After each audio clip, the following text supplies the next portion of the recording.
Fantastic Mr. Fox, Chapter 5, The Terrible Tractors. As the sun rose the next morning, Bogus and Bunce and Bean were still digging. They had dug a hole so deep you could have put a house into it.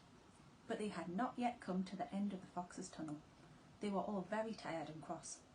"Dang and blast," said Bogus. "Whose rotten idea was this?" "Bean's idea," said Bunce. Bogus and Bean both stared at Bean. Bean took another swig of cider, then put the flask back into his pocket without offering it to the others. "Listen," he said angrily, "I want that fox. I'm going to get that fox. I'm not giving in till I've strung him up over my front porch, dead as a dumpling." "We can't get him by digging, that's for sure," said the fat Bogus. "I've had enough of digging." Bunce, the little pot-bellied dwarf, looked up at Bean and said, "Have you got any more stupid ideas then?" "What?" said Bean. "I can't hear you."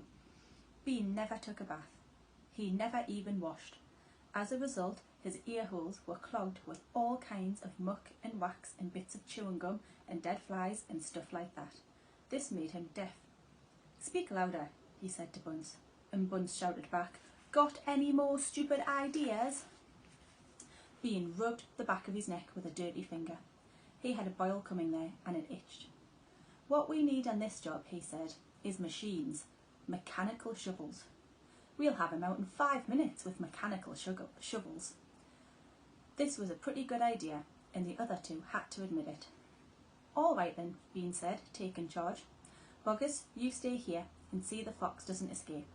Bunce and I will go and fetch our machinery.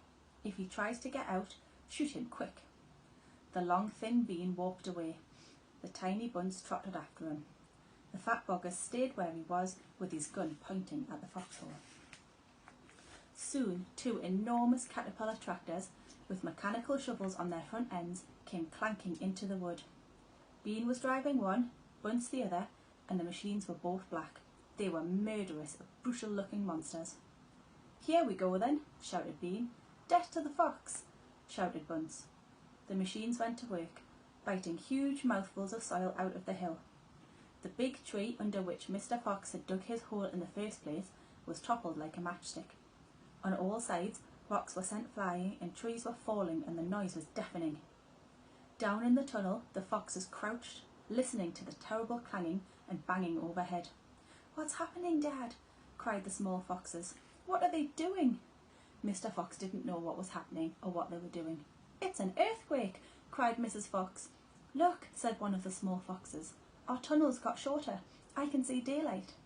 They all looked round, and yes, the mouth of the tunnel was only a few feet away from them now, and in the circle of daylight beyond they could see the 2 huge black tractors almost on top of them. "Tractors!" shouted Mr. Fox, "and mechanical shovels! Dig for your lives! Dig, dig, dig!"